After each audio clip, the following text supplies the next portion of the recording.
Sekarang kita masuk ke topik utama kita nih Pak, top down analysis ya, kondisi IHSG terkini ya. Mungkin kita mulai dari situasi internasional nih.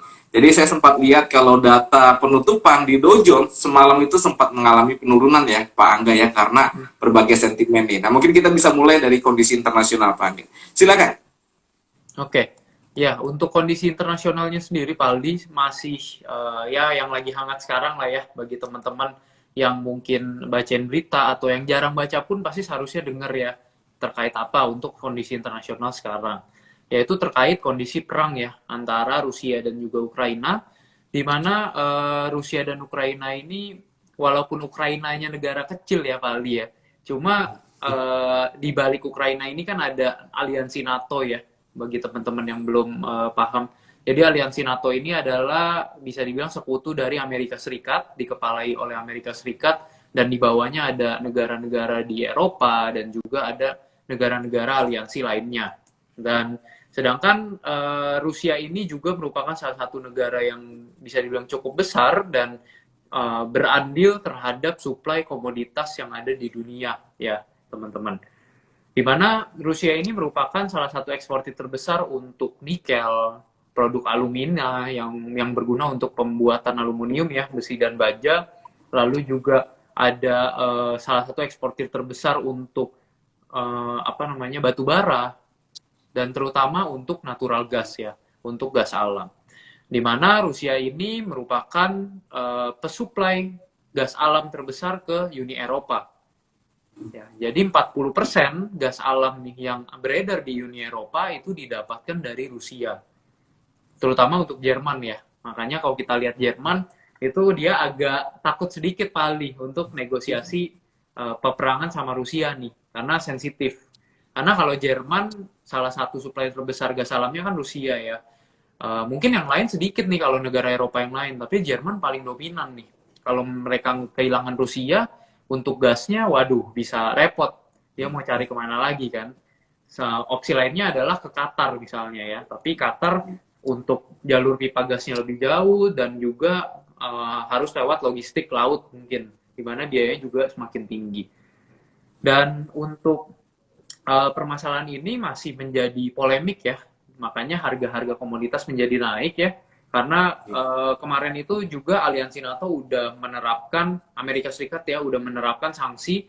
Pertama, larangan impor untuk produk alumina.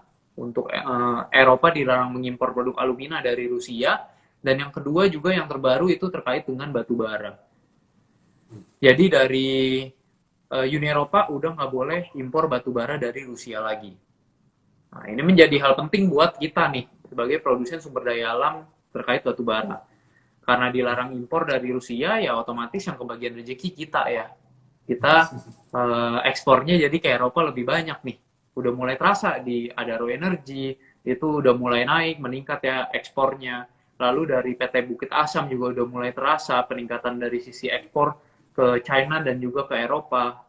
Otomatis kita terdampak secara positif juga. Dan yang terbaru ini ada kemungkinan juga penandatanganan approval untuk larangan impor terkait minyak dan gas. Nah ini yang paling krusial nih. Kalau minyak dan gas sudah sampai diimpor juga, di embargo juga, udahlah terjadilah yang namanya kemungkinan kelangkaan sumber daya alam ya. Karena untuk nambel suplai dari Rusia ini, Eropa ini harus nyari dari beberapa negara. Dan mungkin mencarinya itu dalam waktu yang nggak pendek. Waktunya bisa jadi waktu yang panjang ya untuk nambel kekurangan suplai dari Rusia tersebut. Jadi dengan adanya larangan-larangan di komoditas ini itu menimbulkan yang namanya supply shock ya Pak Ali. Supply shock nih, makanya kita berasa banget nih untuk harga minyak naik, harga komoditas batu bara naik. Paling kerasanya dari mana? Ya udah kenaikan Pertamax ya. Kenaikan Shell Pak Ali. Pak Ali sendiri mungkin ngerasain nih udah di sana harga BBM-nya udah naik nih, ya kan? Betul, betul. Pak Aldi naik motor atau mobil di sana? Saya kebetulan nyetir, tapi masih pakai yang bersubsidi ini. Masih pakai yang subsidi ya? Tapi kalau biasanya yang Pertamax itu mengalami kenaikan cukup signifikan. Tapi kebetulan yang di Balikpapan, ini supply dari Pertalite-nya sendiri masih cukup tersedia gitu ya. Cuma yang Pertamax ini yang saya duga penurunan permintaannya saya rasa signifikan gitu. Pada Silakan balik ke dilanjut, Pak Pertalite Adi. lagi ya Pak ya. Betul, betul. Iya. Nah, karena Pertamax sendiri dari 9,5 naiknya langsung 12,5 Pak waktu itu ya. Itu udah yang dari Pertamina. Gimana kalau teman-teman di sini bandingin yang Shell, Vivo dan sebagainya ya, itu sampai 16.500 untuk oktan yang sama. Itu kan lumayan, berasa banget kenaikannya. Pertalite juga kabarnya dan kemungkinan besarnya akan dinaikkan juga, tapi tetap disubsidi pastinya. Cuma kenaikannya sampai mana kita nggak tahu ya, belum tahu sampai sekarang. Dan tentunya ini akan berdampak ke inflasi ya. Inflasi adalah kenaikan harga barang-barang yang mana tentunya ini sebagai dampak dari kenaikan bahan baku karena energi. Ini udah dirasakan dampaknya di Amerika Serikat sana kan, inflasi sampai 8,5%, dan andil paling besarnya adalah dari energi yang mengalami kenaikan sekitar 40%-an di sana. Seperti itu. Nah, itu tadi kondisi internasional yang pertama. Lalu yang kedua juga ada kondisi internasional dari sisi ini ya, kalau tadi kita bicara geopolitik, yang kedua ada dari sisi The Fed nih. Internasional ini lagi memantau, semua mata tertuju ke The Fed ya, atau Bank Sentral dari Amerika Serikat. Di mana Bank Sentral Amerika Serikat ini entah kenapa, mungkin karena tertua ya, kiblatnya ke sana semua ya. Jadi kalau sana naik, dari sana naik, semuanya ada kemungkinan akan menaikkan juga gitu. Karena gimana pun Amerika Serikat ini merupakan negara adidaya yang andil banget di perdagangan internasional. Jadi kalau ada kebijakan yang berubah di sana, otomatis ada perubahan kebijakan juga yang terjadi di semua negara, terutama negara berkembang. Kemungkinannya ada pergantian superpower dari Amerika Serikat ke China. Udah mulai pembayaran pertama dengan Chinese Yuan untuk pembelian minyak. Udah juga ada negara yang menerima pembayaran selain USD juga kemarin dengan Chinese Yuan. Saya lupa negaranya apa. Cuma itu pertama kali juga. Jadi udah mulai ada pergeseran nih. Reserve currency dari sebelumnya dolar ini mulai bergeser ke China. Gitu. Nah, kita kesampingkan dulu tentang China-nya, tapi yang pasti sekarang ini lagi pada mantau terkait perkembangan suku bunga dari The Fed, di mana karena inflasinya naik terus, sudah level tertinggi sejak 40 tahunan terakhir, ini cukup mengkhawatirkan di sana ya. Karena dengan inflasi 8,5% dan interest rate hanya di angka 0,5%, artinya sebetulnya ada negatif interest rate sekitar 8% di sana. Jadi kalau kita taruh uang kita di sana, setiap bulan itu berkurang 8% asumsinya. Sedangkan di Indonesia, interest rate kita masih di angka 3,5% Pak Aldi. Sedangkan inflasi kita itu di kisaran angka 2,5%. Artinya masih ada surplus 1% interest rate-nya. Masih senang lah, naruh duit di sini ada pertumbuhan ya, walaupun cuma 1%. Nah, ini menjadi kekhawatiran di sana, makanya The Fed langsung ya, kemungkinan akan menaikkan suku bunganya lagi secara agresif atau hawkish di kisaran angka 0,5%. Kemungkinan besar di angka 0,5% di bulan Mei nanti. Dan selama rapat-rapat selanjutnya ada kemungkinan naik juga sebesar 0,5% lagi. Jadi kalau dibayangin ada 3 rapat, naik 0,5% di masing-masing rapat, itu kemungkinan naik 1,5% di tahun ini. Udah kelihatan banget. Makanya semua major index di sana, S&P 500, Nasdaq, dan Dow Jones, wah, ambles semua Aldi ya. Sekarang yang kemarin ngobrol soal invest saham di Amerika Serikat, sekarang lagi ketar-ketir juga karena pada ambles semua ya saham-sahamnya. Karena akan berdampak kepada beban keuangan mereka. Kurang lebih mungkin yang bisa saya lihat dua itu dari secara global ya, secara internasionalnya Pak Aldi, ya kurang lebih seperti itu. Baik, luar biasa. Terima kasih Pak Angga ya. Ini cukup penjelasannya cukup apa istilahnya mudah dimengerti gitu ya. Jadi kita sama-sama memahami bahwa situasi saat ini masih berkutat antara situasi geopolitik di Ukraina dan Rusia dan kebijakan The Fed Amerika Serikat ya, bank sentralnya. Nah, mungkin kita akan bahas satu-satu ya, mungkin dari sisi kebijakan geopolitik nih antara Ukraina dan Rusia yang berdampak pada kenaikan harga komoditas ya. Nah, kan tadi sempat disinggung kalau bisa memicu supply shock ya, atau di seluruh dunia nih kaitannya nih. Jadi supply shock gara-gara ada embargo terhadap Rusia. Nah, kalau di Indonesia sendiri bisa kita bilang kayak ketiban durian gitu, ketiban durian runtuh gitu ya, karena kita bisa memanfaatkan ya apa namanya komoditas kita nih untuk diekspor. Nah selanjutnya, mungkin komentar saya nih Pak Angga, kira-kira apakah komoditas ini akan terus berlanjut nih Pak Angga kenaikannya? Seperti yang diketahui beberapa waktu kan sempat turun tuh. Nah sekarang nih kalau menurut Pak Angga trennya apakah kembali naik lagi nih? Silakan. Ya, kalau untuk komoditasnya sendiri secara big trendnya, supply shock itu sebetulnya udah terjadi, bukan akan terjadi lagi Pak Aldi, karena udah mulai terasa banget dari sisi harga batu bara di tahun lalu itu average price batu bara mungkin di kisaran 150 sampai 200-an ya. Mungkin 150 sampai 200 lah mentoknya gitu, nggak tinggi-tinggi. Tapi sekarang di awal tahun kemarin Q1 batu bara sempat mencapai angka $400 per metric ton. Dan sekarang di 22 April kemarin ditutup di level 327 untuk kontrak Newcastle, batu bara Newcastle. Dan secara weekly meningkat 5,82% kemarin untuk batu bara sendiri ya. Secara weekly 5,8%, lalu untuk komoditas yang lain juga untuk nikel, dengan adanya larangan alumina, impor alumina dan nikel juga sempat mengalami penguatan yang sangat signifikan, 33.000 sekarang levelnya, ini juga masih level yang sangat tinggi, padahal di tahun lalu nikel untuk menembus level 20.000 aja itu susah banget ya. Jadi ini udah ke level commodity boom tahun 2009-2010 zaman dulu Pak Aldi. Padahal kita tahu nih sekarang pandemi udah mulai pulih kan. Pandemi udah mulai pulih, ekonomi udah bergerak ya, udah bergerak mendekati level maksimal lagi. Singapura udah lepas mandatory physical distancing.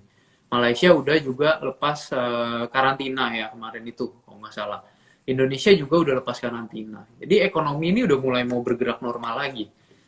Ekonomi bergerak normal, supply-nya terbatas, tentu akan menambah lonjakan permintaan yang sangat tinggi.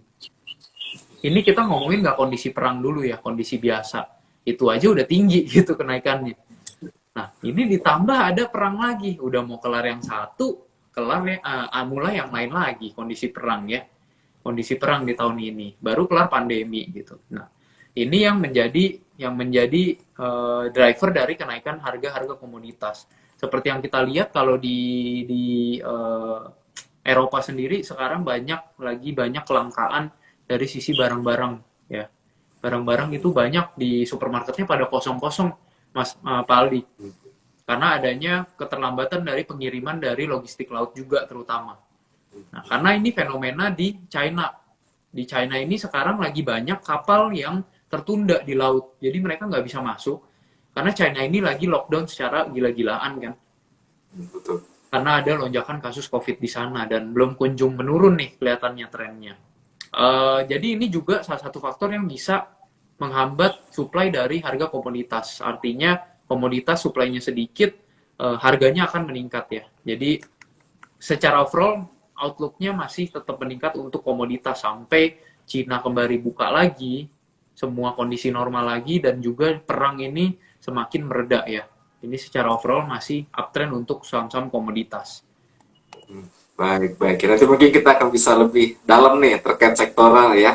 Nah, selanjutnya saya ingin minta komentar terkait kebijakan The Fed ini, Pak Angga ya. Jadi kan seperti diketahui Amerika Serikat ini mengalami inflasi yang cukup tinggi dan juga tidak terjadi di Amerika, di Eropa ya. Ini inflasinya bahkan diprediksi juga gila-gilaan ya.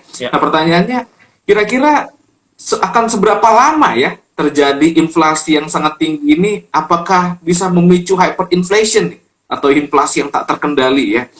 Kira-kira gimana pandangannya Pak Angga?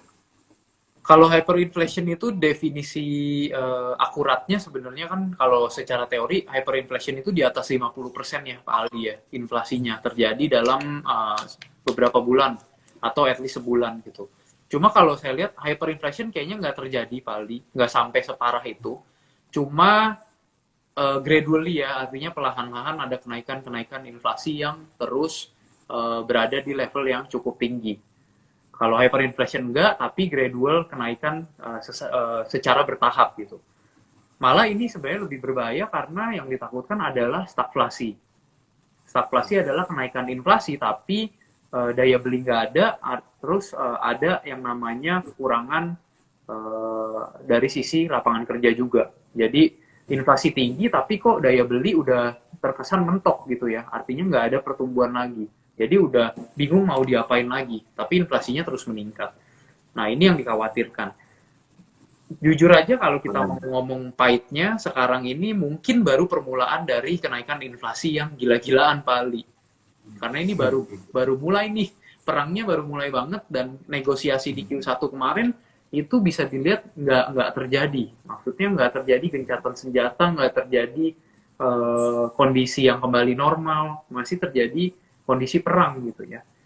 Jadi masih dingin, perang dingin nih. Malah ada yang menakut-nakutin sampai terjadi perang nuklir, jangan sampai kejadian gitu ya. Nah, ini ekonomi sudah mulai melihat ini baru permulaan Pak Ali ya. Karena perang seperti ini biasanya berkelanjutan, seperti perang dagang dulu antara China dan Amerika Serikat, dan yang ditakutkan adalah dampaknya 2-3 tahun lagi ke depan. Inflasinya mungkin masih berada di teritori yang cukup tinggi. Karena untuk menambah supply yang tertinggal, ya, supply gas, supply komoditas dan sebagainya, dan berdampak ke harga bahan baku dengan kenaikan energi, ini nggak cepet ya. Buka tambang butuh proses, buka oil rig butuh proses, buka macam-macam untuk pabrik manufaktur butuh proses ya. Belum lagi PT-PT Amerika Serikat yang dilarang beroperasi di Rusia. Ini tentu akan berdampak juga secara global supply chain-nya. Kurang lebih seperti itu, Pak.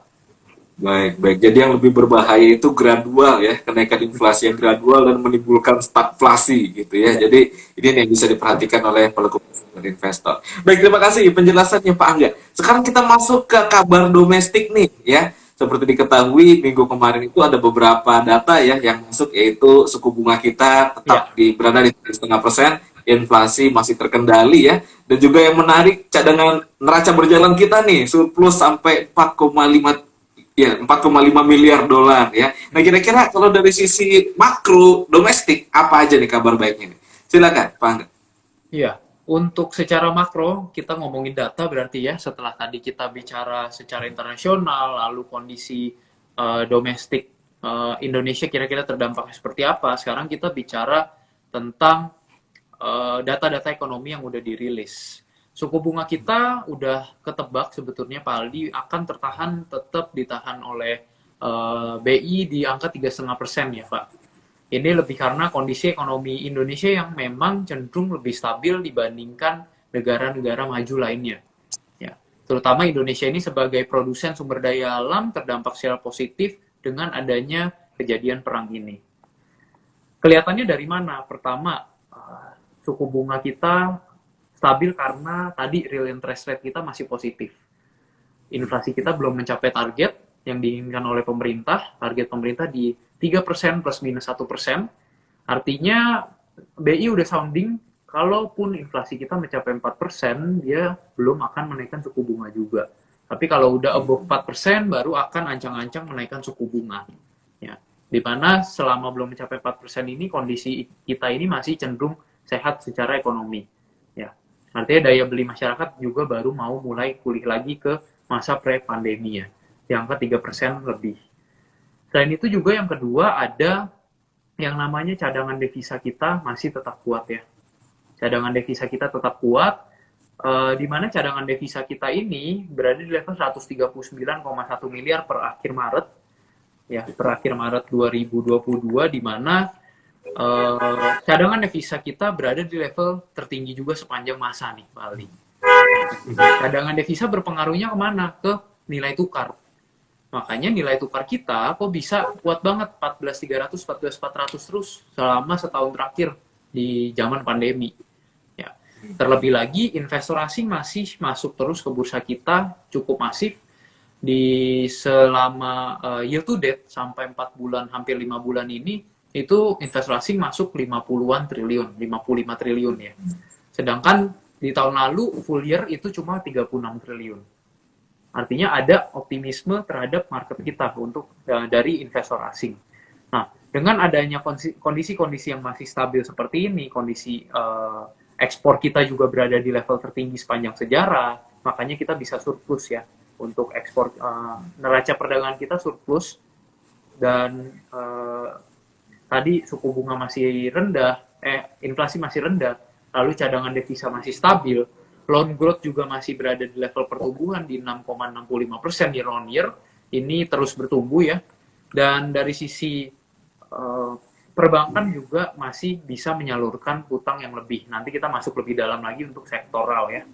Jadi dengan overall kondisi ekonomi kita masih menarik, makanya BI juga masih tetap mempertahankan suku bunga kita. Nggak terburu-buru untuk hawkish atau lebih agresif seperti yang dilakukan oleh The Fed. Kondisinya berbeda ya dengan inflasi yang ada di sana. Kurang lebih seperti itu, Pak. Baik, baik, luar biasa ya. Jadi memang secara keseluruhan bisa kita katakan ekonomi kita cukup bagus ya untuk saat ini ya. Terlebih lagi ini data dari BI ya. BI dan Kementerian Keuangan ini udah merilis proyeksi pertumbuhan ekonomi kita nih.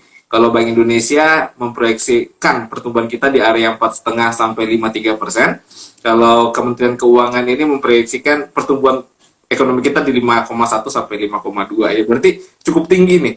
Kalau Pak Anda sendiri melihat apakah ini cukup realistis nih di angka segitu ya? Dan juga ada perbedaan nih, dan cukup signifikan juga perbedaannya 0,5% antara BI sama Kementerian Keuangan. Gimana pandangan Pak Angga terkait pertumbuhan ekonomi? Ya, pertumbuhan ekonomi kita saya rasa cukup optimis ya Pak. Dengan tadi faktor kita cenderung terdampak dengan adanya perang ini, terdampak secara positif. Tentunya kita masih bisa mengambil intisari atau positivity dari perang ini gitu. Nggak seperti Eropa ya. Eropa itu sangat terdampak secara negatif dengan dicabutnya adanya embargo, larangan impor dan sebagainya. Mereka langsung mengalami shortage bahan bakar, mengalami kerugian dari sisi supply chain-nya karena kehilangan supplier bahan bakarnya. Itu terpengaruh secara Uni Eropa secara satu negara itu gitu ya. Sedangkan kalau kita enggak, kita beda ya. Selain itu juga 54% dari PDB kita disumbang dari konsumsi masyarakat, 54% GDP kita. Artinya ini ekonomi kita udah terbuka secara penuh ya. Mungkin 90% pandemi udah dikesampingkan ya, Pak Aldi ya. Tinggal vaksinasi booster aja dikencengin. Ini udah berjalan hampir seperti normal. Apalagi momentum Lebaran, pemerintah juga memperpanjang cuti bersama. Ini seminggu ini bisa menyebarkan pemulihan ekonomi nggak cuma di kota metropolitan kita, Jakarta, atau beberapa kota besar, tapi disebar ke banyak daerah-daerah terpencil juga, ya, pedesaan ya.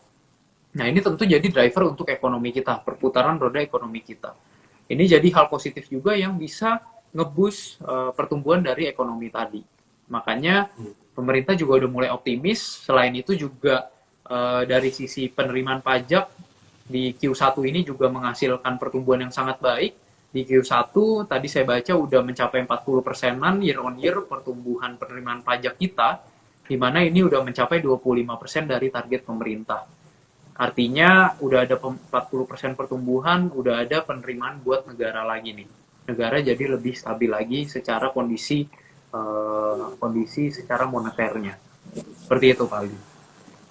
Baik, luar biasa ya. Jadi ini bertumbuh cukup tinggi nih, 4,5 sampai 5% ya proyeksinya, dan kita didukung oleh data-data makro. Tapi yang menarik dari sisi pajak ya, kalau misalnya pendapatan negara itu juga meningkat, dan sekarang ada program ini ya, sukarela, pembukaan sukarela gitu ya, atau istilahnya ya kayak seperti tax amnesty, tapi ini untuk periode yang terbaru gitu. Saya kebetulan di email juga nih sama Dirjen Pajak untuk ikut program sukarela, tapi saya yakin dampak effort ini bisa meningkatkan pendapatan negara gitu ya. Baik, terima kasih Pak Angga atas komentarnya. Selanjutnya kita mungkin masuk ke IHSG nih, Pak Angga ya. Tadi saya sempat singgung kalau IHSG kita mengalami penurunan sampai 0,5% ya. Tapi ya seperti itu. Kira-kira kalau secara teknikal bagaimana nih pergerakan IHSG kita, dan berapa support, resisten, dan targetnya kalau dari IPOT? Silakan Pak Angga. Oke, untuk IHSG sendiri cukup shock ya, pasti investor-investor baru, terutama nih untuk hari ini. Dari awalnya IHSG cenderung strong uptrend di atas MA5 dan 10-nya, selalu konsisten bertahan di atas level tersebut, tapi hari ini jebol cukup dalam, bahkan menembus di bawah level moving average 20-nya ya di level 7160. Di mana sebenarnya ini udah bisa diprediksi. Ada yang pertama ada sentiment sell in May and go away. Biasanya di bulan Mei itu ada 40% kemungkinan IHSG ditutup di zona merah, walaupun secara mayoritas probabilitasnya lebih banyak, 60%-nya ditutup di zona hijau ya. Selama 20 tahun terakhir, Pak Aldi. Jadi masih ada kemungkinan untuk ditutup hijau di Mei, tapi ini cukup menekan, apalagi ada momentum lebaran yang cukup panjang nih. Bursa ditutup selama seminggu lebih, jadi banyak yang mungkin bungkus dulu nih. Cuannya dibungkus dulu, melakukan aksi profit taking terlebih dahulu, untuk dipakai untuk konsumsi lebaran ya. Entah itu belanja, dan juga untuk beli keperluan-keperluan lainnya. Tentunya ini jadi penekan untuk indeks kita juga ya. Dan selain itu juga ada menjelang keputusan The Fed di bulan Mei nanti yang akan menaikkan suku bunga di bulan Mei sebesar 0,5%. Udah mungkin hampir pasti terjadi banget untuk The Fed menaikkan suku bunga tersebut. Dan kenaikan suku bunga ini berdampak negatif terhadap emiten-emiten terutama yang punya beban keuangan besar. Makanya bursa Wall Street di sana mengalami koreksi, dan kecenderungannya biasa ketika bursa Wall Street koreksi dalam, Indonesia juga sebagai negara yang kiblatnya ke sana juga akan mengalami tekanan yang masif ya, untuk dampak dari bursa Wall Street di sana. Tapi secara overall sebetulnya koreksi yang terjadi ini cukup sehat melihat indeks kita yang memang sudah rally dari bulan Maret awal sampai ke April akhir ini ya. Selama hampir 2 bulan, indeks kita terus konsisten uptrend, menembus level all time high terus. Jadi secara overall masih cukup aman. Dengan level support, kalau kita bisa lihat di sini moving average 20 di 7160, kemungkinan bisa menahan indeks kita lagi di kemudian hari. Dan untuk hari ini, sebenarnya penurunan lebih dalam juga karena adanya ARB dari Gotoh ya, saham Gotoh, yang sempat ARB di level 318 walaupun akhirnya rebound ya. Dan Gotoh ini udah mencapai top 5 market cap terbesar di bursa kita hanya dengan 4%-an saham yang dirilis. Jadi kalau kita bayangin 10% aja udah nyampe ke top 3 market cap mungkin. Dan sebagai informasi, Gotoh juga green shoe-nya udah habis ya, udah hampir habis di 2 minggu ke belakang dengan adanya buangan yang cukup besar. Jadi ini yang menimbulkan kekhawatiran mungkin. Tapi secara overall Gotoh juga masih bisa dipantau teman-teman secara prospek usaha ya untuk Gotoh sendiri. Jadi itu sebagai penekan indeksnya Gotoh, tapi saham-saham perbankan berhasil mengerek indeks kita kembali ke zona yang cukup memuaskan ya, berada di atas EMA 20-nya lagi. Jadi kalaupun ada penurunan lanjutan, bisa dipantau untuk indeks kita bisa turun ke level 7.100 menjadi level teritorial support yang kemungkinan bisa menahan indeks kita biar nggak turun lebih dalam. Sedangkan untuk pergerakan atasnya, indeks kita kemungkinan tertahan di level 7.220 yang harus ditembus untuk dia bisa kembali ke level 7.300 ya. Kurang lebih seperti itu untuk support resistnya, Pak Aldi. Baik, luar biasa. Jadi ini memang penurunannya cukup ini ya, rasional ya, karena udah rally beberapa waktu ya, dan juga ini akan menuju libur panjang nih, Lebaran. Jadi trader dan investor bungkus dulu ya cuannya, dapat THR dulu nih dari market ini ya. Jadi ini adalah hal yang normal ya. Kemudian dengan level support di 7160 dan level resisten 7280 dan kemudian untuk lanjut di 7300. Baik, terima kasih Pak Angga ya. Selanjutnya kita masuk ke sektoral nih Pak. Kira-kira kalau dari sektoral apa aja sih perkembangan terkininya? Tadi kita sempat singgung komoditas ya masih baik ya. Kira-kira bagaimana untuk update secara sektoral? Silakan Pak Angga. Ya, kalau untuk sektoral secara IDX Finance, kalau kita IDX energi maksudnya, tadi kalau soal komoditas kita udah cukup dapet lah ya gambarannya, kurang lebihnya poin-poinnya, pokoknya komoditas ini masih sangat bagus Pak Aldi ke depannya, dan beberapa saham-saham juga udah confirm breakout seperti saham-saham nikel, saham-saham batu bara ya. Ada Raw Energy tembus all time high, PT Bukit Asam juga sangat bagus secara tren. Lalu Inco, Antam dan juga Timah semuanya trennya sangat baik. Itu menunjukkan bahwa ada outlook positif secara sektoral di sektor IDX energi maupun basic tersebut terkait dengan komoditas. Karena nanti akan berdampak di tahun ini average selling price dari perusahaan-perusahaan emiten ini tentunya akan meningkat ya, signifikan dibandingkan tahun lalu lagi. 2020 ke 2021 udah meningkat, 2021, 2022 akan terjadi peningkatan lagi. Laba akan menyentuh level all time high lagi dan yang diincar pastinya dividen payout ratio-nya akan tinggi juga. Jadi itu dipantau untuk sektor energi secara tahunan ya, 1 tahun sampai 2 tahun ke depan bisa dipantau, kenaikannya masih bisa terjadi. Lalu yang kedua ada sektor keuangan ya, yang hari ini rally cukup tinggi, ada Bank BRI, Bank BTN juga naik signifikan banget. Lalu Bank Mandiri, terutama Big Five ya pokoknya ya, BCA, Mandiri, BNI, BRI, dan BTN. Ini semua bisa dipantau karena sektor keuangan ini terdampak dengan kenaikan suku bunga. Ya. Di tahun ini kemungkinan besar suku bunga akan meningkat karena inflasi kemungkinan besar juga akan tercapai di tahun ini. Karena dengan kenaikan suku bunga nantinya bank-bank ini bisa menghasilkan lending rate atau meningkatkan lending rate-nya dan menghasilkan omset yang lebih tinggi juga pastinya ya. Karena kalau bunga pinjamannya dinaikkan.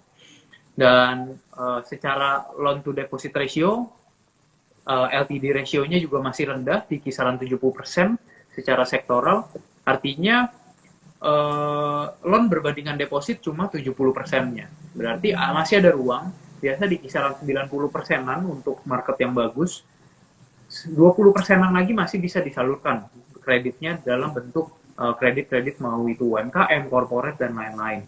Jadi ini masih ada ruang yang sangat besar untuk bank-bank ini menyalurkan kredit. Seiring dengan pemulihan ekonomi yang terjadi di bursa kita. Jadi bisa dipantau juga untuk sektor perbankan. Ya. Lalu yang ketiga ada sektor infrastruktur, ya, terutama dari sektor telekomunikasi.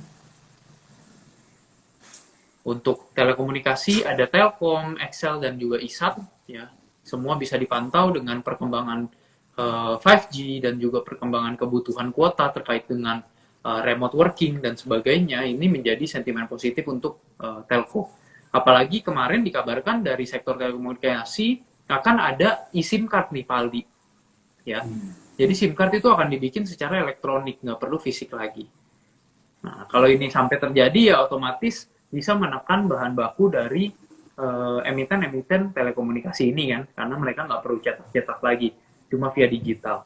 Dan juga untuk mau buka kartu, mau buka nomor baru, udah sangat mudah caranya. Tinggal registrasi via online aja. Tentu ini akan meningkatkan profitabilitas dari emiten-emiten ini juga. Selain itu, dari pengurangan dari persaingan, dengan adanya merger akuisisi, peleburan jadi satu ya, kemarin Indosat dan Tri, itu tentunya akan menyehatkan iklim persaingan yang ada di sektor ini. Dengan iklimnya jadi lebih sehat, nanti mereka atur harganya jadi lebih enak. Artinya profitabilitas juga akan meningkat juga. Jadi itu yang bisa dilihat untuk sektor-sektor telekomunikasi ya. Dan yang terakhir tentunya yang terkait dengan pembukaan ekonomi. Dengan adanya pembukaan ekonomi, apalagi cuti bersama, jasa marga terkait infrastruktur bisa diuntungkan juga. Jasa marga ini jalan tolnya akan ramai nih pastinya Pak. Jadi bisa dilirik untuk jasa marga ya ke depannya. Kurang lebih mungkin beberapa bulan ke depan. Ya, kurang Baik, lebih jadi ya. baik, jadi ada beberapa sektor ya yang bisa diperhatikan. Ada yang pertama IDX Energy ya, tadi kita bahas itu terkait komoditas yang mengalami kenaikan. Kemudian ada sektor finance ya, ini cukup menarik juga nih Pak Angga. Sebenarnya komentar saya, apa hubungannya antara inflasi dengan perbankan nih? Karena kalau secara logika, begitu terjadi inflasi, itu kan meningkatkan suku bunga. Kalau meningkatkan suku bunga, otomatis kan akan membebankan kreditur. Kalau kita mau pinjam uang itu kan akan meningkat bebannya ya. Seharusnya kan kreditnya akan berkurang itu kalau kita lihat situasinya. Kira-kira gimana sih hubungannya? Kok justru malah naik nih sektor perbankan ini? Silakan pandangannya Pak Angga. Ya, jadi cara untuk mengontrol inflasi atau daya beli yang terlalu tinggi kan dengan menaikkan suku bunga ya. Inflasi itu artinya orang kebanyakan megang uang nih ya Pak Aldi. Dikit-dikit belanja gitu ya. Makanya harga naik nggak karuan, nggak terkontrol. Hasilnya pemerintah ya udah kita naikin suku bunga biar masyarakat nggak terlalu banyak megang uang, biar mereka mau dikit nabung walaupun sedikit ya. Jadi uang beredarnya ditarik, inflasinya bisa terkendali. Artinya apa? Artinya pemerintah mau mengendalikan inflasi biar nggak naik ya, biar kenaikannya itu tetap bisa terkontrol sesuai dengan yang mereka mau. Ya. Nah, kalau suku bunga naik di kondisi market yang sehat ya, suku bunga naik di kondisi market yang sehat, daya beli itu biasanya nggak akan keganggu Paldi dalam jangka pendek. Jadi walaupun suku bunga naik 0,25%, daya beli biasanya tetap mengikuti, tetap akan naik juga. Karena siklus ekonominya lagi berada di siklus pemulihan. Artinya memang lagi panas-panasnya ekonominya. Apa-apa dibeli gitu. Ya, jadi nggak akan terpengaruh. Nah, dampaknya kenapa tadi berhubungan sama perbankan, kenapa malah meningkat? Ya. Titik beratnya sebenarnya lebih ke pertumbuhan secara overall-nya, pertumbuhan kreditnya. Memang secara pertumbuhan kredit, kok rasanya kalau suku bunga naik, malah suku bunga pinjaman naik, kok orang-orang malah nggak mau minjem harusnya kan? Ya, tapi sebaliknya ketika siklus ekonominya lagi pemulihan, orang-orang masih akan pengen minjem. Karena apa? Karena banyaknya permintaan ya, karena banyaknya lapangan kerja yang tercipta. Karena itu inflasinya bisa meningkat tadi kan. Jadi kayak saling nyambung gitu ya. Nah, dengan adanya peningkatan kredit ini secara kuantitas, ini akan menutupi kelemahan yang terjadi karena adanya kenaikan suku bunga. Jadi secara overall, suku bunga itu bukan hal yang buruk kalau masih di early stage of recovery ekonomi. Tapi suku bunga yang naik menjadi hal yang buruk kalau misalnya nanti ekonominya udah peak, orang-orang udah nggak bisa beli, tapi suku bunga malah naik terus. Nah, itu yang menjadi sentimen negatif untuk sektor perbankan. Tapi kalau di siklus ekonomi early, itu akan jadi sentimen positif untuk banking. Seperti itu, Pak. Baik, luar biasa. Terima kasih penjelasannya ya. Jadi sedikit menambah pengetahuan ini. Kalau kita bicara inflasi, inflasi yang terjadi di Indonesia ini adalah inflasi yang bagus karena meningkat daya beli ya, bukan karena meningkatnya harga biaya produksi gitu. Baik, terima kasih Pak Angga ya. Nah, selanjutnya nih mungkin kita masuk ke segmen terakhir ya. Kita udah bahas kondisi internasional, kondisi makro, kita udah bahas IHSG dan sektoral. Sekarang kita mau bicara saham-saham pilihan nih yang the best of the best ya dari sektor-sektor yang tadi sudah kita bicarakan. Silakan pandangannya Pak Angga. Oke. Untuk trading ideas, untuk rekomendasi sahamnya, kalau kita bicara long term tadi udah ada beberapa sektor, tapi mungkin saya di hari ini pengen ngasih rekomendasi secara weekly aja nih, Pak Aldi. Dan hari ini juga kita baru aja ada weekly wrap ya di pagi ini, di mana di weekly wrap ini kita membahas kejadian market selama sepekan kemarin dan juga kira-kira sepekan ke depan seperti apa. Bagi teman-teman yang kelewatan bisa langsung aja ke channel YouTube Indo Premier Sekuritas dan cari weekly wrap ya. Nanti akan ada rekamannya untuk setiap minggunya. Dan untuk rekomendasi saham selama seminggu ke depan untuk Sobat Ipot Trading kan selama seminggu kurang lebih swing mingguan, itu ada beberapa sektor, 3 sektor. Yang pertama ada dari sektor keuangan, ada Bank BTN ya. Ada Bank BTN yang secara mingguan ini cukup menarik ya, secara mingguan sangat besar swingnya dan kenaikannya sangat menarik untuk Bank BTN, jadi bisa dipantau untuk teman-teman yang belum punya. Lalu yang kedua ada Bank BCA. Bank BCA juga secara mingguan teman-teman bisa entry ya secara weekly. Apalagi dia baru aja break MA5 dan 10 secara weekly-nya dan closing di atas 7.925. Dan selanjutnya bisa ke area 8.000 plus sampai ke 8.300 level all time high-nya lagi ya. Lalu untuk selanjutnya Bank BRI juga mengalami kenaikan di atas MA5 dan 10 weekly-nya. Dan target terdekatnya Bank BRI bisa ke level 4.870 bahkan ke level 5.000 ya optimisnya secara jangka pendek. Karena BTN pun udah bergerak ya. Ya. Selanjutnya, dari sektor indeks infrastruktur, ada juga terkait telekomunikasi tadi, yang secara mingguan juga terus mengalami peningkatan. Telkom bisa buy sekarang dengan target price terdekat di level 4.700 untuk Telkom. Dan selanjutnya 4.750. Lalu ada EXCL bisa di hold aja dulu teman-teman bagi yang udah punya. Atau bagi yang mau entry nanti tunggu dia break 3370 ya. secara weekly. Lalu yang ketiga ada Indosat ya. Indosat juga buy on breakout, ketika dia break 7.400 bisa ikutan entry teman-teman karena menarik banget. Selanjutnya bisa ke area 8.000-an untuk Indosat. Dan yang terakhir ada Jasa Marga, seperti yang kita bicarakan tadi terkait sentimen mudik. Ini menunjukkan pergerakan yang menarik dari JSMR, dan sekarang lagi berada di area resistance 3.920. Kelihatannya teman-teman udah bisa DP terlebih dahulu nih.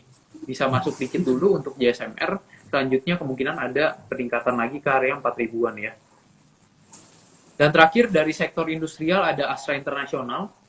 Astra International, teman-teman bisa entry buy, sudah mantul di MA5 secara weekly, selanjutnya ke area 7.100 dan lanjut ke atas level tersebut lagi. Jadi cukup banyak pilihannya buat swing trading mingguan ya teman-teman. Seperti itu Pak. Baik, luar biasa. Terima kasih Pak Angga ya. Jadi ini ada beberapa rekomendasi saham ya, atau beberapa saham pilihan trading ideas ya, yang bisa diperhatikan oleh investor. Dari sektor keuangan ada BBTN, ada BCA, dan BBRI ya. Kemudian dari sektor infrastruktur ada Telkom, Excel, ISAT, dan Jasa Marga. Ini sentimen mudik nih, JSMR. Dan yang terakhir dari sektor industrial ada Astra International ya. Jadi sekali lagi ini saham-saham bisa diperhatikan. Jangan langsung dibeli ya, disclaimer dulu nih Bapak dan Ibu, pastikan memahami terlebih dahulu bagaimana mengambil keputusan berinvestasi. Nah, kalau ingin mendapatkan rekomendasi dan pengetahuan seperti ini, bisa follow ya Instagram dari Indo Premier, atau tadi bisa lihat YouTube dari IPOT ya, weekly wrap ya, informasi mingguan terkait perkembangan IHSG. Baik, terima kasih Pak Angga, diskusi yang luar biasa. Jadi ini pasti nambah ilmu nih kepada Bapak dan Ibu ya, perkembangan IHSG hari ini. Sekarang kita masuk sesi tanya jawab. Jika ada yang mau bertanya, bisa masukkan pertanyaannya ke kolom chat atau bisa ke kolom Q&A ya, sebelum nanti kita masuk sesi quiz di akhir bagian nanti. Silakan. Ini ada pertanyaan dari Hasbi17 ya. Pandangannya untuk ADMR dan Adaro ya. Silakan Pak Angga. Ini ADMR kemarin 3.000 turut-turut nih mengalami penurunan nih. Silakan. Ya. Oke, ini saham-saham komoditas lagi pada cooling down ya untuk teman-teman di sini. Jadi setelah naik gak kelar-kelar, signifikan banget dari Maret ya. Sekarang lagi pada cooling down. Jadi nggak mungkin semuanya akan naik terus ya teman-teman ya. Jadi wajar aja ada penurunan. Cuma trading plan kita seperti apa? Kita kuat nahan atau enggak? Karena penurunannya biasanya akan terjadi cukup dalam, seperti yang terjadi dengan ADMR ini ya. ADMR ini untuk sekarang masih wait and see terlebih dahulu. Bagi yang sudah punya dan sudah beli di bawah, better bisa take profit terlebih dahulu, karena penurunannya bisa selanjutnya ke area level 2100 ya, 2000 sampai 2100 ya selanjutnya untuk ADMR. Nah, ADMR ini anak dari Adaro, yang mana market cap-nya ini udah nyusul Adaro, bahkan nyusul bapaknya ya. Padahal dia baru IPO gitu. Memang suka unik ya, seperti itu. Nah, Adaro ini, sedangkan parent-nya Adaro Energy sendiri, secara tren masih lebih baik dibandingkan ADMR ya. Karena ADMR juga baru IPO, tren belum begitu terbentuk. Sedangkan untuk Adaro sendiri masih udah terbentuk, walaupun dia koreksi di bawah MA510, masih tertahan kemungkinan di MA20. Jadi teman-teman bisa tunggu di area 3.000 sampai 3.100 ya untuk Adaro Energy Indonesia. Dan kemungkinan besarnya akan nyampe ke level tersebut dengan adanya penurunan dari saham-saham komoditas. Memang ada rotasi secara sektor ya, pindah ke banking. Jadi masih wait and see terlebih dahulu. Tapi kalau untuk secara long term, Adaro ini lagi terkena sentimen positif terkait dengan green energy ya. Apalagi ada pembangunan smelter aluminium yang dimana ini proyek yang cukup besar dan bisa menambah produksi aluminium yang ada di Indonesia ya. Jadi ini sentimen positifnya. PTBA pun demikian ya, secara teknikal juga mirip dengan Adaro ya. Memang lagi ada koreksi tipis dan masih terjadi koreksi sehat ya di saham Adaro ini. Seperti itu, Pak. Jadi semoga terjawab Pak Hasbi 17_ ya terkait saham ADMR dan Adaro. Ini menariknya ADMR ini udah mulai menyusul ya Adaronya ya, parentnya. Baik, terima kasih Pak Angga penjelasannya. Silakan jika ada yang mau bertanya. Ini ada pertanyaan dari Amardi ya. Halo Mas Ardi ya. Bagaimana komentarnya untuk UNVR yang sekarang Pak, dulu juga sempat isu Aqua Jilid 2 ya, mau di private gitu ya, go private. Gimana pandangannya Pak Angga? Oke, sorry Pak, untuk emiten apa yang akan go private? Enggak, ini komentar terkait UNVR. Oh, UNVR. Sempat ada isu mau Aqua Jilid 2 gitu ya. Ini saya duga sih mau go private. Tapi gimana pandangan Pak Angga nih, terkait Unilever? Memang beberapa waktu ini mengalami penurunan cukup dalam ya. Dan juga sentimen lebaran sepertinya belum memicu nih untuk emiten ini untuk mengalami kenaikan. Silakan Pak Angga. Ya, untuk Unilever go private ya kemarin itu kan memang ada rumor atau salah satu institusi yang memang melakukan riset apakah Unilever harus go private ya. Cuma saya rasa untuk go private Unilever belum sih Pak untuk go private ya. Secara bisnis sebetulnya Unilever ini secara profitabilitas sangat bagus ya. Dia satu-satunya emiten yang bisa ngasih return on equity secara bisnis bisa 100%. Artinya kalau taruh duit 100 juta menghasilkan return 100 juta juga secara bisnis. Menghasilkan 200 juta gitu. Selain emiten-emiten lain ya di multi bintang juga ada di atas ratusan persen juga. Tapi Unilever ini juga secara dividen juga rajin membagikan dividen gitu ya. Tapi memang secara valuasi cenderung sudah sangat overvalue di beberapa tahun terakhir ya. Dan terus mengalami kenaikan terus. Jadi ketika ada kekecewaan, ada penurunan kinerja yang terjadi di kondisi market seperti ini ya wajar aja ada koreksi yang dalam, nggak sesuai ekspektasi. Padahal valuasinya udah sangat tinggi. Penurunannya pun sebetulnya karena temporary, karena kenaikan bahan baku dari minyak kelapa sawit untuk kosmetiknya dia. Lalu terkait kondisi ekonomi memang sedang ada gangguan saat ini. Dan secara siklus memang saham-saham konsumer ini belum menarik ya. Karena saham konsumer nanti menarik ketika daya beli udah maksimal. Mungkin 3-4 tahun lagi atau 2-3 tahun lagi. Sekarang yang menarik adalah komoditi karena temanya adalah recovery ekonomi. Gitu. Jadi penurunannya ini memang ada alasan-alasan temporary yang memang sedang terjadi saat ini gitu ya. Nah, makanya balik lagi ke tujuan teman-teman ya. Kalau tujuannya investasi, saya optimis sih untuk 5-10 tahun lagi kalau bicara investasi jangka panjang, Unilever masih bisa bertahan.